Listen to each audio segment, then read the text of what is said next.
Estimados internautas, saudações. Sejam bem-vindos a mais uma edição do nosso podcast Chá de Coaching e Liderança.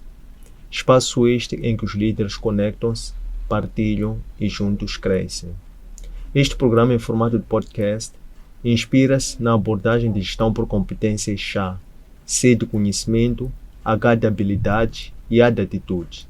Através deste, nós convidamos líderes moçambicanos que se destacam nas mais diversas esferas da atividade produtiva, para, através da primeira pessoa, eles transmitirem suas narrativas de liderança, dando a conhecer que conhecimentos teóricos é que obtiveram ao longo da sua jornada, que conhecimentos práticos em forma de técnicas, ferramentas, é que adquiriram para complementar aquele conhecimento teórico, e que atitudes em forma de ser, estar, comportamento e até caráter é que desenvolveram para que de uma forma consciente a sua marca possa refletir quer o conhecimento teórico bem como o conhecimento prático. Constitui assim nossa ambição contribuir para o desenvolvimento de uma comunidade moçambicana de líderes que sejam conscientes, responsáveis e empáticos. Conscientes que possuem um conhecimento relevante para a liderança, mas também conscientes de que são líderes, responsáveis sobre a importância de serem praticantes de boas práticas, passo a repetição, para poderem assim influenciar positivamente os seus seguidores, e líderes sejam empáticos, por um lado, com as causas que defendem, e também líderes sejam empáticos uns com os outros. A técnica que nós privilegiamos para este programa é a comunicação, porque entendemos que essa é das principais habilidades de liderança, pela qual o líder transmite as suas ideias de uma forma compreensível, simples, sistemática e fluida, para que os liderados possam não só compreender a sua visão, mas também possam se apropriar dessa mesma causa para que ela possa ser perpetuada por gerações quando o líder se tornar dispensável. Temos como líder convidado para a edição de hoje o líder Onésimo Singa, ele que é tradutor, intérprete, empreendedor, escritor e editor. Líder Onésimo Singa, bem-vindo ao nosso podcast. Muito obrigado, Antônio, por esta oportunidade. É uma honra estar neste podcast. Já tive a oportunidade de ver alguns programas e sempre foi um desejo também passar daqui como um dos líderes. Excelente. Muito obrigado. Nós ficamos muito felizes por recebê-lo cá. E realmente temos muito que aprender, que ouvir de si. E creio que nesta fase da sua jornada de caminhada enquanto liderança, juntou há pouco tempo mais um fruto da sua caminhada, que é a publicação da obra O Gestor do Futuro.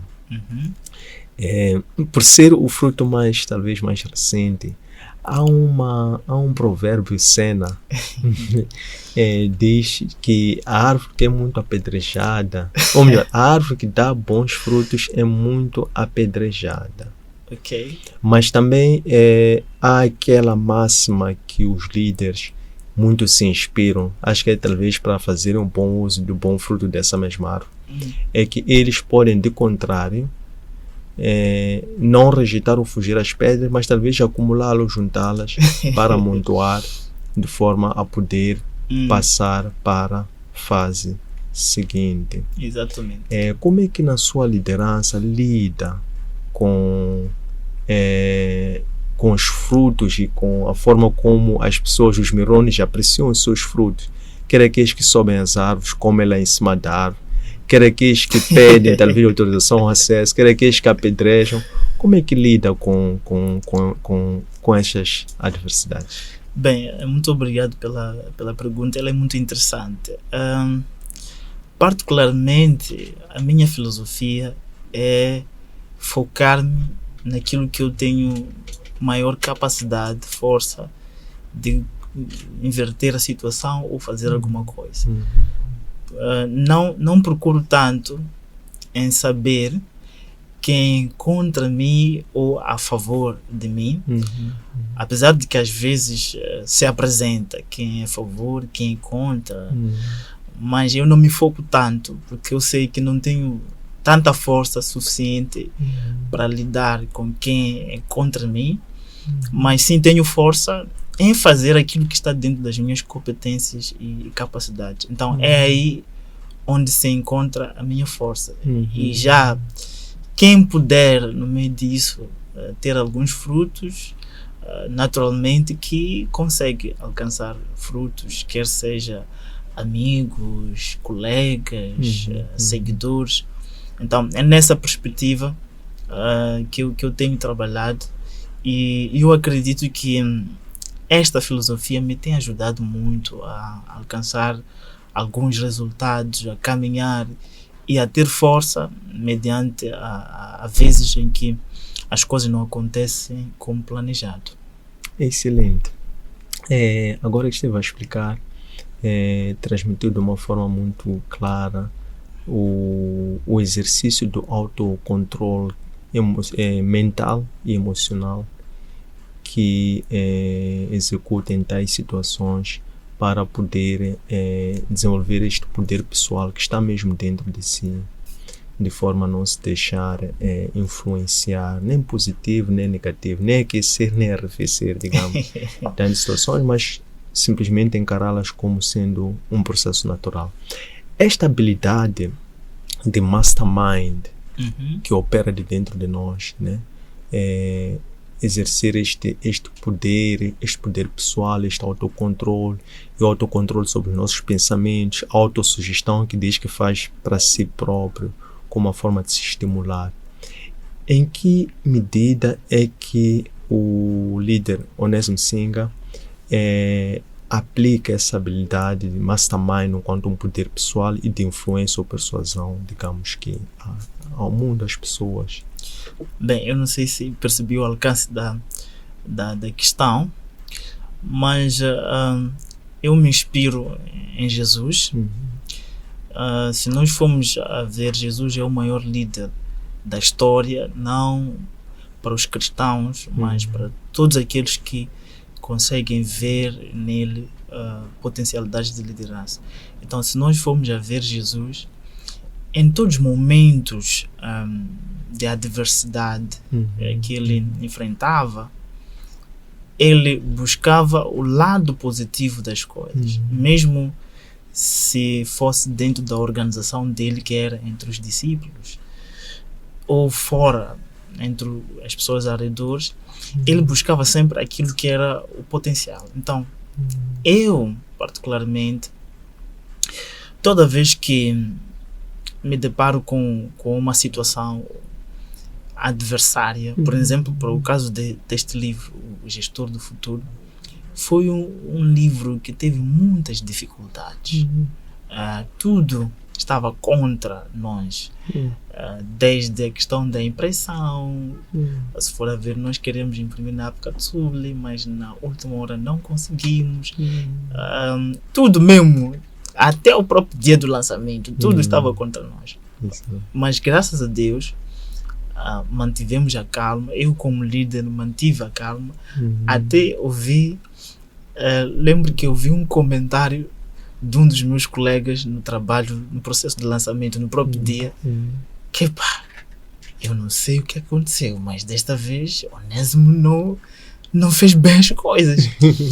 Então, naquele comentário, depois eu como resposta disse, não vamos nos focar agora naquilo que se estragou, porque nós já não temos força para agir e reverter a situação. O que devemos fazer, o que é que está dentro das nossas condições neste momento, o que é que podemos fazer, o resto a gente discute mais tarde.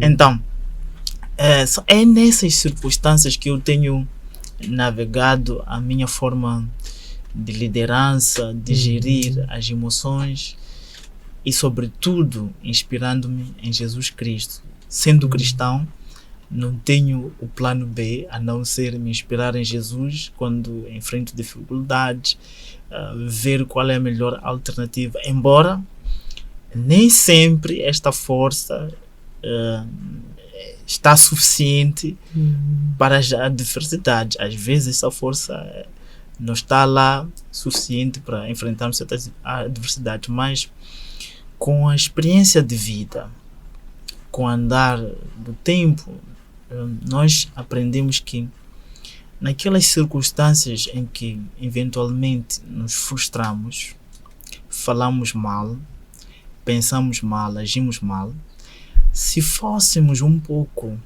calmos, não era tão necessário a nossa atitude. Então essa é a conclusão que eu tenho da experiência de vida que cheguei até agora, que todas as diversidades, como diz a Bíblia, tudo tem o seu tempo. Então, se nós formos calmos, encararmos que a situação está lá, se já fizemos tudo que está dentro das nossas condições, nada está a mudar, é só ficar calmo e esperar até que as coisas cheguem ao fim, porque tudo na verdade tem o seu fim. Então, resumindo, a dimensão da minha liderança e do meu controle foca-se em Jesus, na inspiração da palavra de Deus, aquilo que a Bíblia nos adverte, nos ensina, nos exorta a sermos e a fazermos em momentos de adversidade. Muito bem, excelente. Realmente é uma das marcas assim notórias na sua personalidade, esta tranquilidade, esta calma, esta tolerância e ponderação, que compreende-se, pelo menos para quem acompanha a sua trajetória, lê, por exemplo, os livros, compreende que isto é uma colheita das sementes que foi lançando, e também é uma forma de gratidão para com o mundo, para com a sociedade. Falando sobre a questão da gratidão, as pessoas quase que impulsivamente ou dominadas pelo seu subconsciente, elas têm a tendência sempre de repostar ou devolver em igual medida. E é eventualmente por isso que pode distinguir, para além de outros fatores, um dos fatores que distinguem pessoas bem-sucedidas, pessoas menos bem-sucedidas, líderes e pessoas que não são líderes. É mesmo essa capacidade que ainda que nós achemos que não recebemos o melhor do trem, mas sempre temos a tendência de sempre dar igual ou acima, devolver sempre o melhor de nós. Gostava de compreender quais foram os momentos que eventualmente tenha até feito registrar nos seus livros, que marcaram essa transição, talvez de uma pessoa que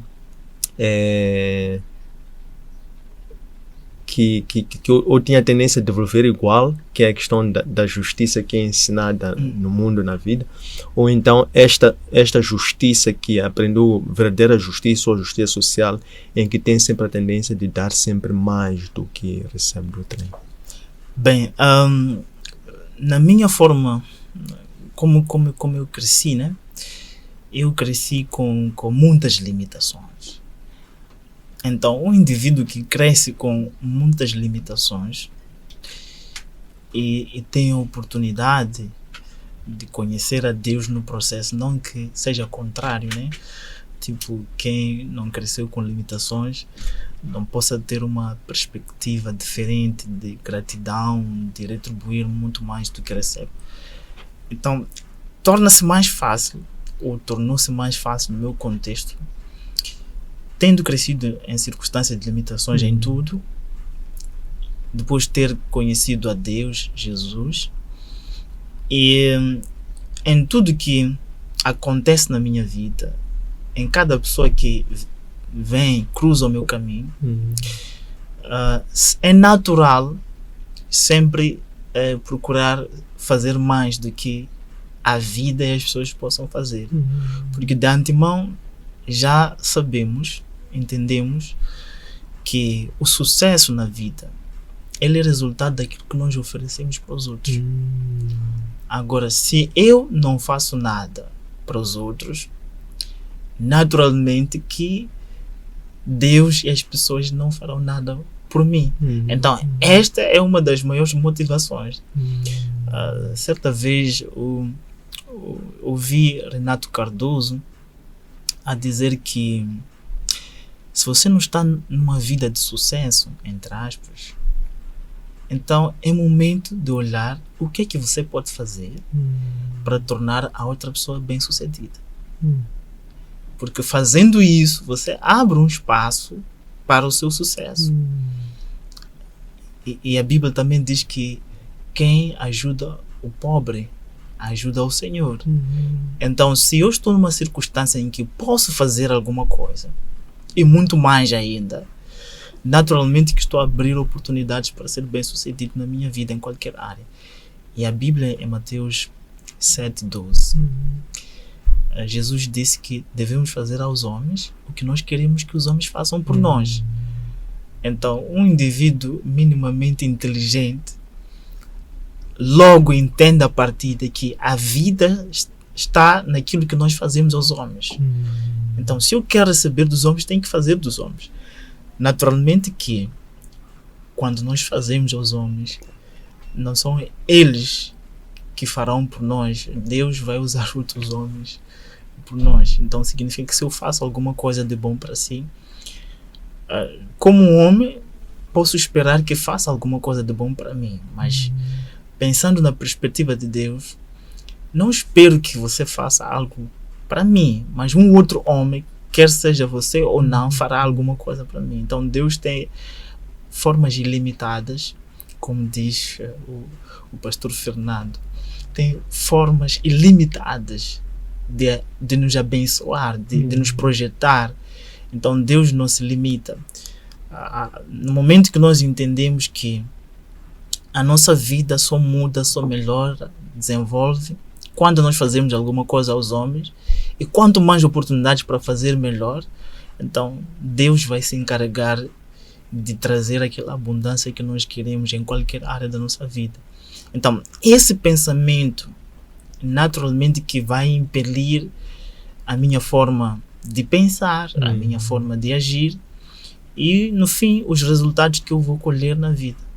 Não tem outra fórmula se não fazer o bem para as pessoas. Esta é a maior fórmula de todas. Se pudéssemos resumir as N fórmulas de sucesso na vida, em qualquer área, esta é a maior fórmula de todas. E ainda Jesus acrescentou que fazer alguma coisa, o bem para os homens, é a lei e os profetas. Ou seja, tudo se resume em fazer o bem às pessoas.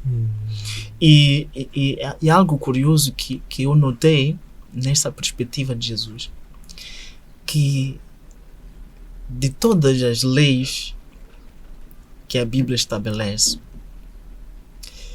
se pegarmos a lei de fazer o bem para os homens, me parece que não há necessidade de fazer outras leis.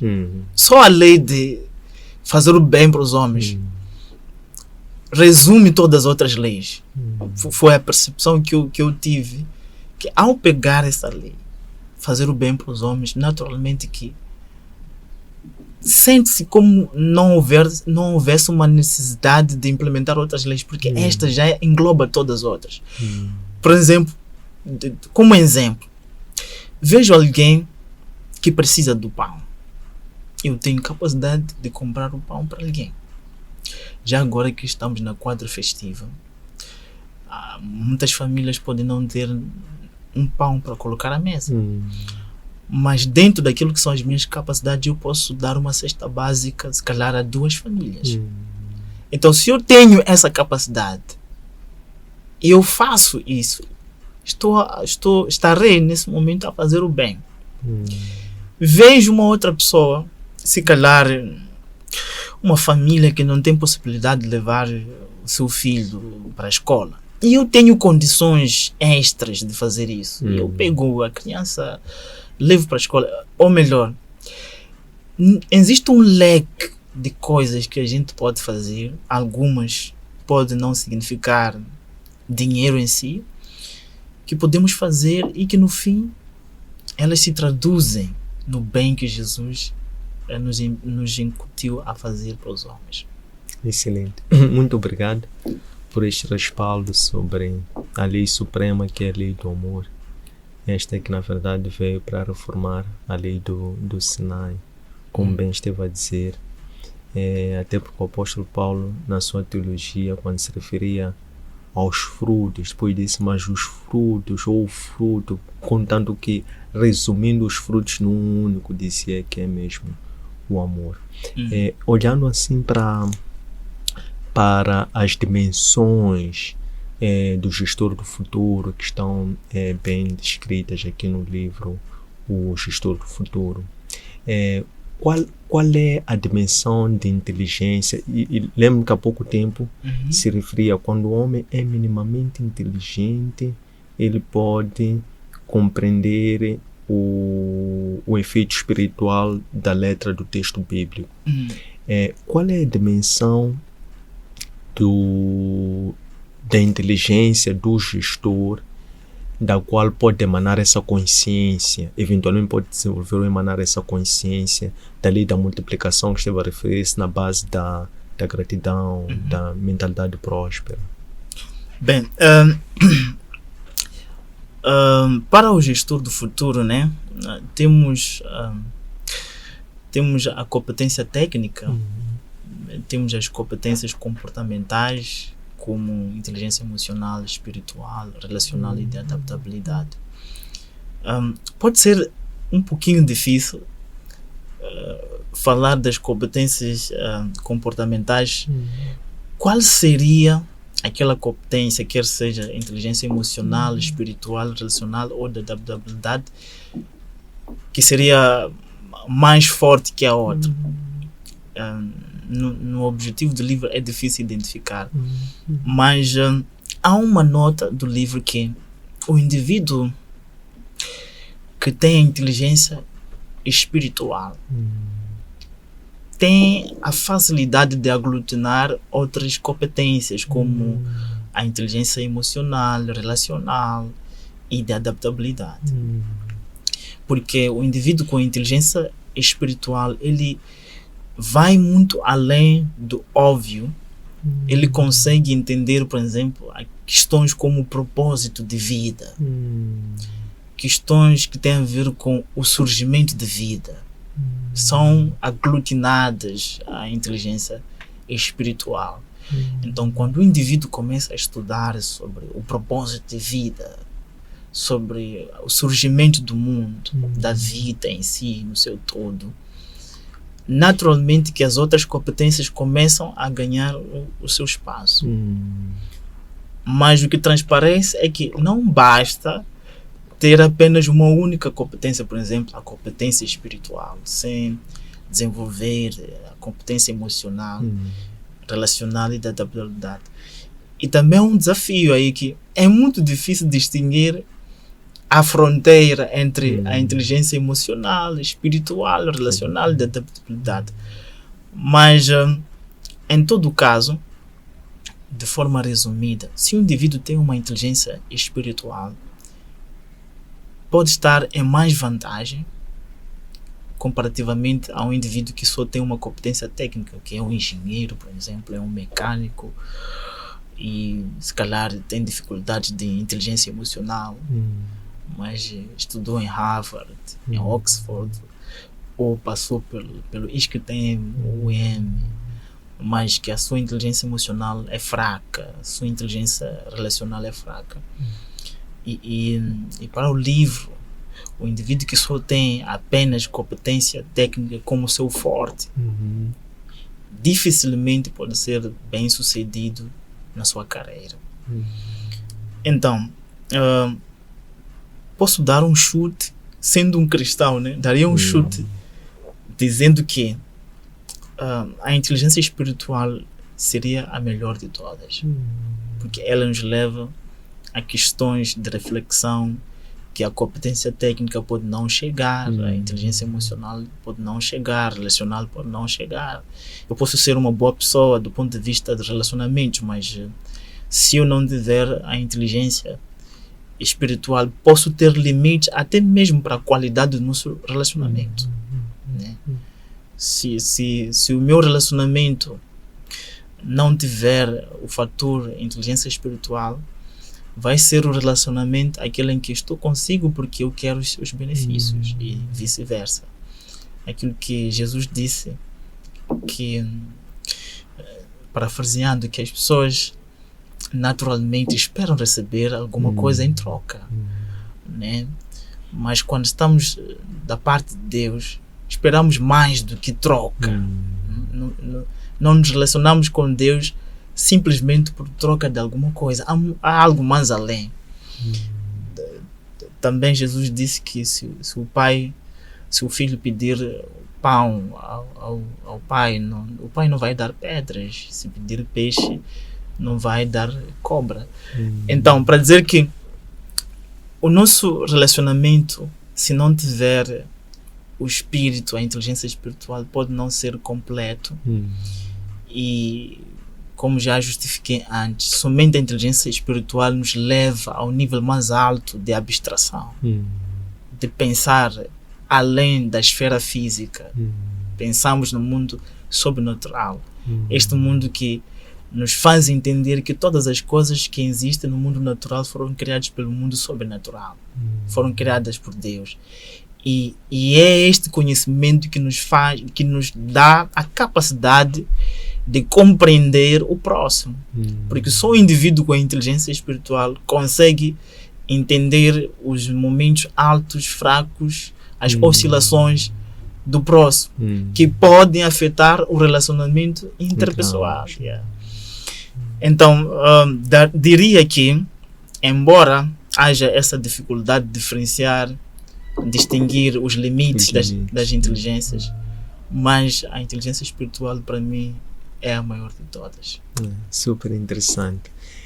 Nesta amálgama de competências que desde já são muito, digamos que é uma grande inovação do ponto de vista de fazer constar no manual e até para trazer e elencar como competências importantes para o gestor, porque de uma forma geral entende-se que as principais competências do gestor são competências humanas, técnicas e conceptuais. É verdade, dentro das competências humanas pode advir estas subcategorias, mas esta maturação, este trabalho, este zelo e cuidado que teve de ir ao fundo para atualizar as competências que assim na escola são ensinadas de forma geral.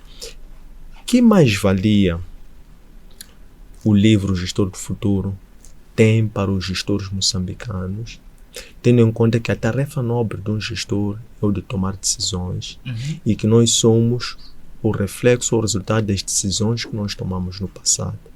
Que contribuição o livro Gestor do Futuro pode trazer para os líderes, os gestores moçambicanos e do mundo em geral? Ok, tem uma contribuição muito grande, porque para nós pensamos que, a maior parte de nós pensa que somente a competência técnica é a única indispensável para o sucesso de um gestor ou de qualquer outro profissional.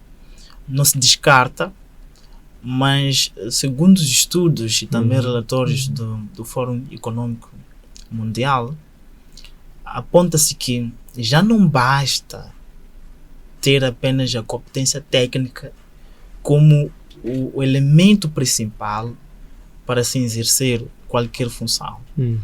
É preciso que a competência técnica seja aglutinada a outras competências, como estas mencionadas, que chamamos de soft skills ou competências comportamentais. São várias, mas neste livro nós tratamos de 4.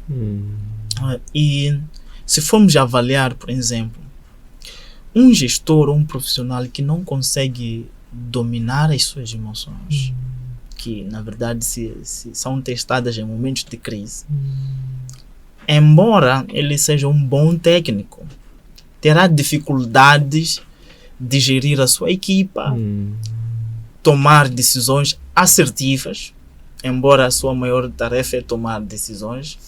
As decisões podem não ser assertivas porque ele não foi suficientemente inteligente nas suas emoções. Não que não seja um bom técnico. ainda assim, há um limite na inteligência emocional, porque há um limite, é preciso que se associe a uma outra componente, que é a inteligência espiritual. Porque a inteligência espiritual também tem a sua intervenção e também tem os seus limites, entre aspas. É preciso se associar, por exemplo, à inteligência relacional. Como é que de forma inteligente o gestor se relaciona com a sua equipa, se relaciona com as partes interessadas da sua organização? Isso contribui também para o sucesso dele como gestor e também da própria organização. Por exemplo, se um gestor não trata bem os seus colaboradores, estará a falhar no nível de inteligência relacional. Se o gestor não trata bem, por exemplo, se calhar os concorrentes ou os outros interessados da sua organização, terá problemas no mercado. Então, tudo isso associado à competência técnica, competências comportamentais, e ainda mais, se o gestor não for assertivo em adaptar-se mediante as mudanças, que é uma outra competência, naturalmente que não será efetivo como gestor. Acredito que para Moçambique este livro vai contribuir. Se calhar é pela primeira vez que tem um livro com esta componente, mas no mundo isso já não é novidade em si.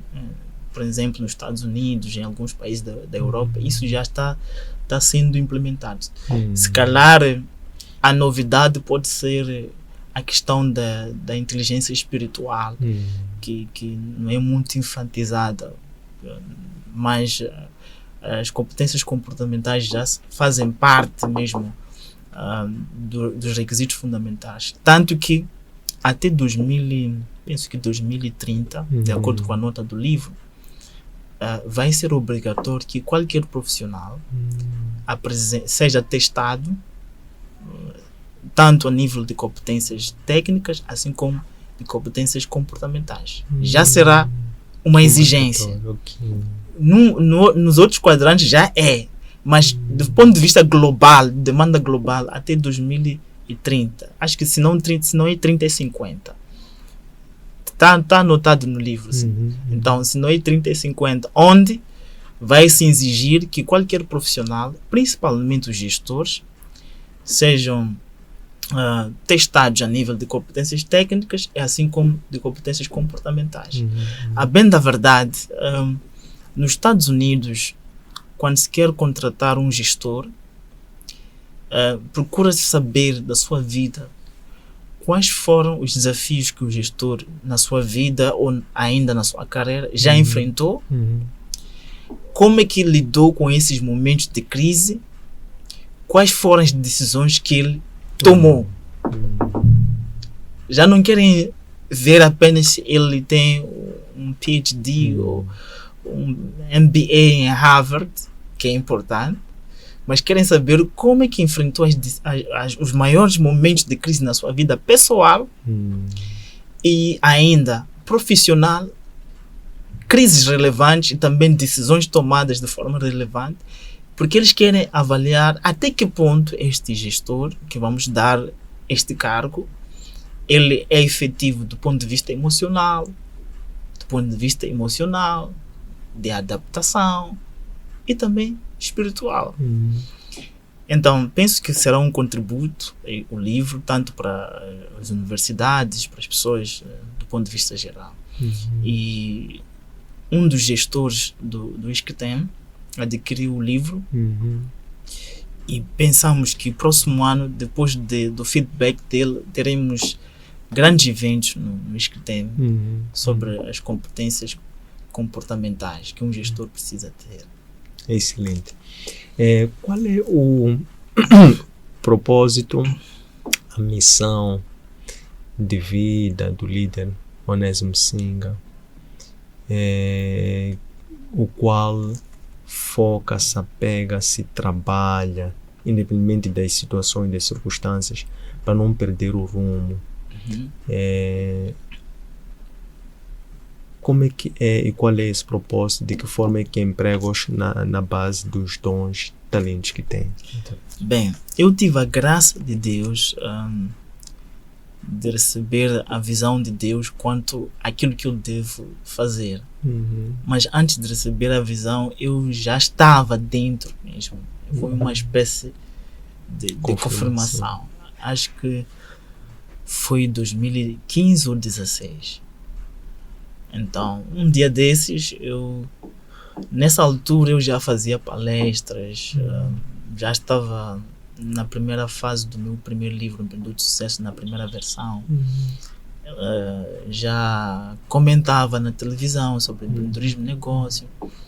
Então, num dia desses, na minha casa, eu a dormir, então recebo a visão de Deus. Então, Deus me diz claramente que a minha missão aqui na Terra, como cristão, como ser humano, é que eu tenho que treinar os jovens para que esses sejam habilitados para criar os seus empregos, para criar os seus negócios e para saírem da pobreza. Então, esta é a minha missão. Agora, tem várias formas de concretizar essa missão. Pode ser através de livros, através de programas de televisão, através de palestras, mas o foco, eu tenho que garantir que os jovens recebam o conhecimento, a informação necessária para eles criarem os seus empregos, os seus negócios, trabalharem de forma efetiva, serem assertivos, serem bons líderes, bons gestores. Então, esta é a minha missão. Excelente. É muito profundo, sobretudo as componentes que se referem à missão. Habilitar ou empoderar acesso ao emprego, negócio e a saírem da pobreza. Se olharmos para estes objetivos, são específicos, mas há um que é mais macro dos três, o de combater a pobreza de uma forma mais específica. Como é que o empreendedor, o líder Onésimo Singa, neste trabalho, nesta missão de empoderar as pessoas, difundir o conhecimento, como é que vê os desafios que o país enfrenta atualmente depois, veja que esta filosofia ou esta linguagem foi se mudando. Houve uma altura falava-se de combater a pobreza, depois disse que não, combater não é mais eficaz, tem que se dizer erradicar. Depois disse que não, talvez não seja erradicar, porque se fala de pobreza, dizer erradicar a pobreza é duplicidade. Então, como é que é um problema de linguagem que se usa, é um problema de percepção, porque queremos ver a distância do discurso para a ação e a ação para o resultado. Estamos a seguir essa agenda enquanto o país, não há tanto tempo assim, também somos um país relativamente jovem, mas na sua opinião, enquanto um desses instrumentos que está a carregar esta missão, quais são os desafios que vê que esteja a faltar ou a limitar esta mudança, esta viragem? Para não falarmos de pobreza sempre repetida. Bem, do ponto de vista empresarial e econômico do país, há algumas melhorias comparativamente aos anos passados. Há algumas melhorias. Por exemplo, há muito tempo era difícil você criar a sua empresa, né, formalizar a sua empresa. Existem ainda desafios, mas eu acredito que daqui a um tempo, se calhar dentro de uns 5, 10 anos, haverá uma nova dinâmica em termos de fazer negócio, de oportunidades de negócios. O que acontece é que ainda não existe aquilo que o ambiente de fazer negócio. Por exemplo, estou a falar da política econômica versus infraestrutura para tal. Ainda não existe uma consonância. Por exemplo, vamos supor que eu queira investir na área da agricultura. Uma das coisas que deve acontecer do ponto de vista político é política e econômica é que tem que haver infraestruturas necessárias para que qualquer indivíduo moçambicano estrangeiro que queira investir na área da agricultura, as condições já estão lá. Mas eu acredito que é só uma questão de tempo, por exemplo, para esta área da agricultura, que vamos ter algumas condições necessárias já organizadas. Mas ainda assim, no meio dessas dificuldades, quer de infraestruturas, quer às vezes de financiamento, quer às vezes de institutos de incubação, existe ainda uma porta, uma oportunidade para qualquer jovem indivíduo que tenha um conhecimento mínimo sobre o que é que pode fazer dentro das suas condições e capacidades, começar alguma coisa e fazer alguma coisa, ainda que difícil. Do meu lado pessoal, eu estou a fazer o meu trabalho, que é disseminar a informação, engajar os jovens, de modo a trabalhar. Eu particularmente, eu prego o que eu faço, né? Sou empreendedor, há desafios que eu enfrento como empreendedor que são naturais do mercado, há oportunidades que também ganho, mas sempre tem que existir uma consistência e um trabalho para que o empreendedor sobressaia.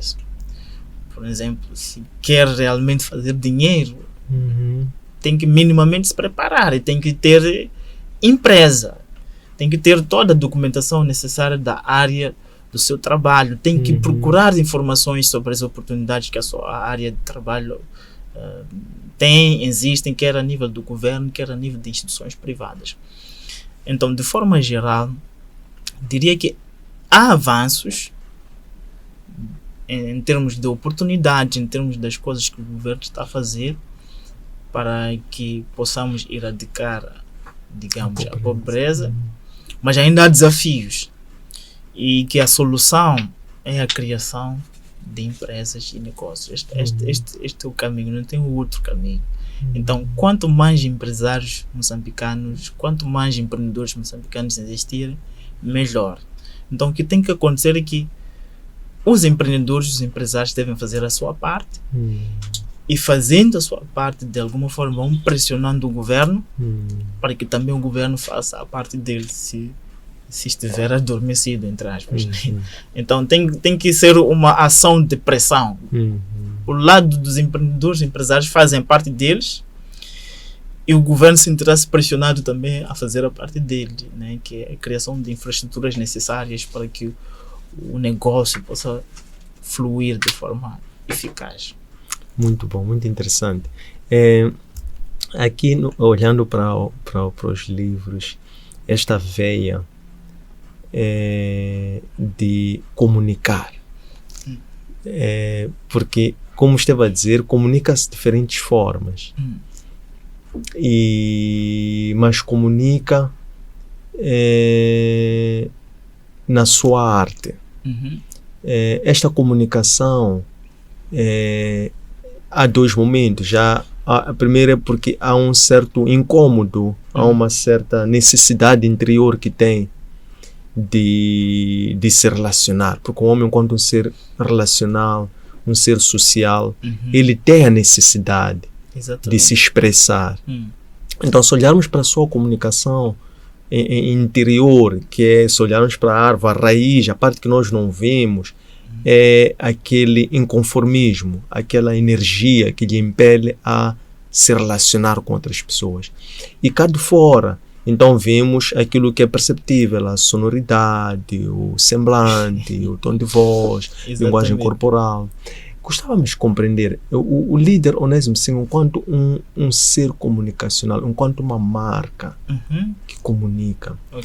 Quais são, por assim dizer, qual é o storytelling na sua gênese que lhe impulsionou a perceber que tinha necessidade de comunicar na forma como comunica? Através dos livros, nesse caso. Bem, os livros surgem Acho que foi em 2014. Então, em 2014 estava num culto onde o meu pastor estava a pregar, o pastor Danny Timani. Então, a pregação era mais ou menos o que é que as pessoas vão falar de si após a sua morte. O que é que o mundo vai dizer de si, o que é que você vai deixar para o mundo. Então, na altura, não tinha quase nada, não tinha nada para deixar ao mundo. Não procurei, não estava a encontrar.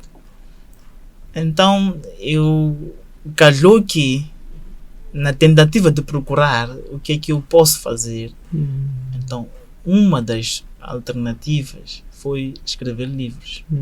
Então acontece que na altura eu já havia feito curso de empreendedorismo e negócio.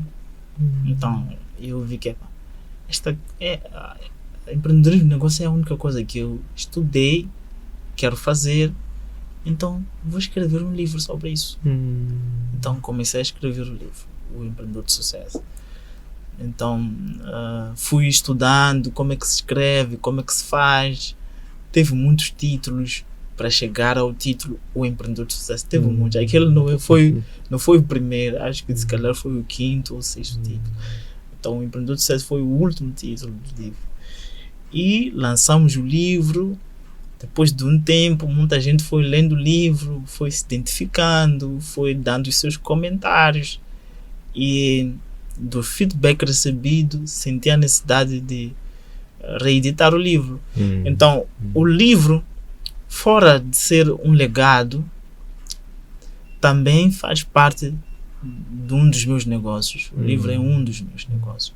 Fora de ser um legado que eu quero deixar. E a partir daí eu abracei a questão da escrita de forma muito, muito forte. Incrível que pareça, eu, quando estudante, desde a primeira, terceira classe, tive dificuldades quando estava a estudar. E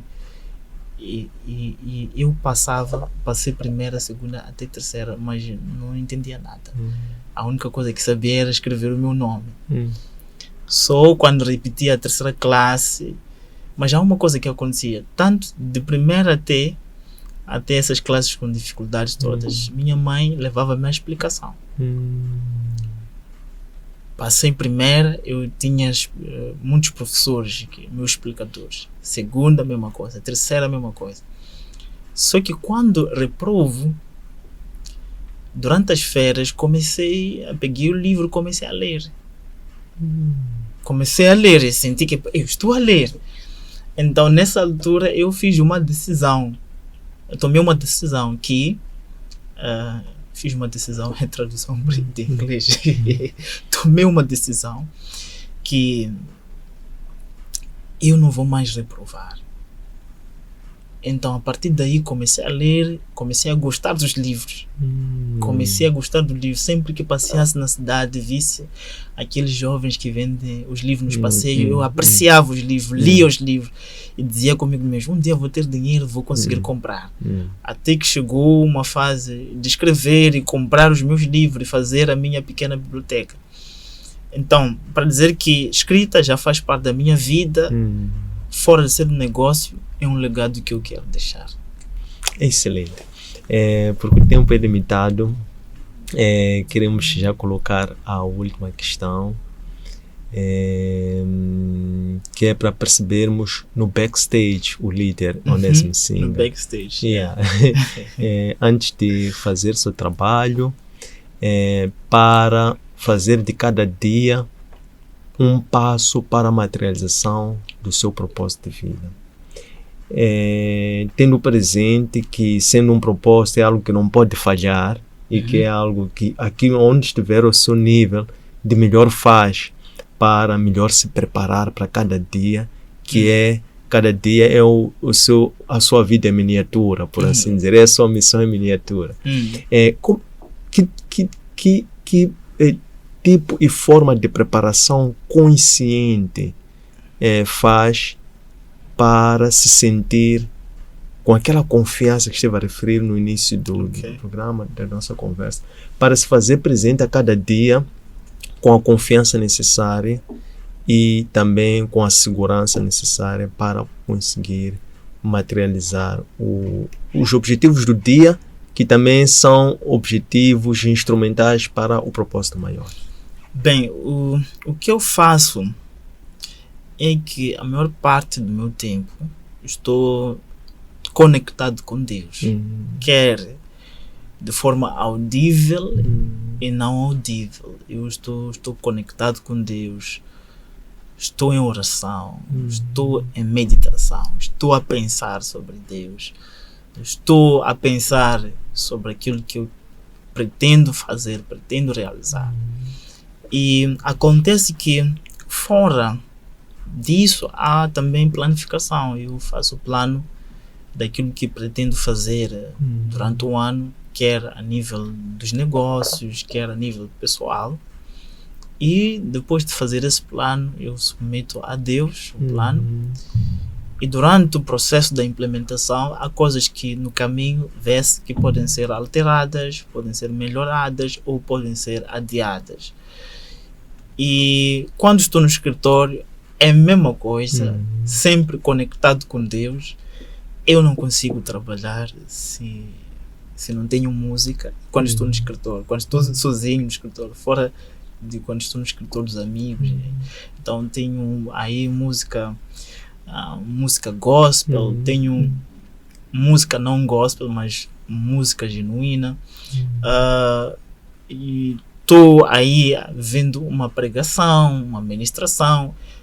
E o estilo do meu trabalho também permite me dar esse espaço. O meu trabalho é muito simples, como é mais intelectual, me dá esse trabalho de ter aí uma pregação, ter uma música enquanto estou a ler um documento, estou a traduzir, etc.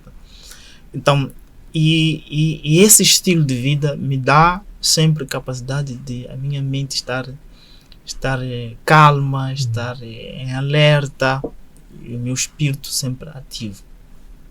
E costuma-se dizer que o homem geralmente existem 3 vícios dos homens, que pode ser beber, fumar ou mulher. Mas graças a Deus não tenho nenhum dos 3 vícios. O meu vício pode ser que passo a maior parte do tempo no escritório. Este é o meu maior vício. E estou constantemente a trabalhar. Esse é o meu maior vício. E nesse passar a maior parte do tempo no escritório, também passo a maior parte do meu tempo com Deus. Excelente.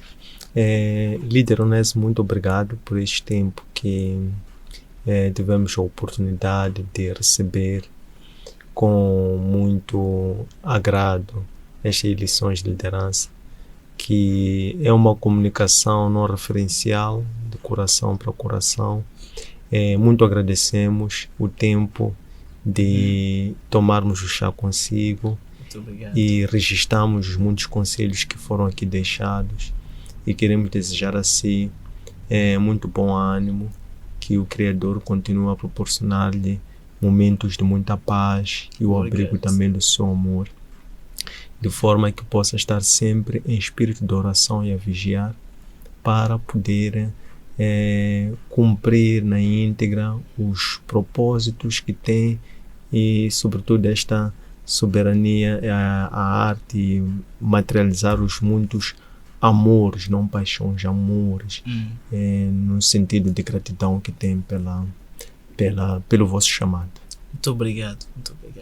Foi uma honra também poder estar aqui. Espero que o programa possa ser útil a todos os internautas. Muito bem, muito obrigado. Estas edições encontram depositadas em nossos arquivos digitais, nossas páginas Facebook, Instagram, YouTube, Antônio Sende LDA, nosso aplicativo para plataformas Android, Elo App, e nosso webpage www.academiaservo.com. Espero que gostem. Um abraço de luz, até breve.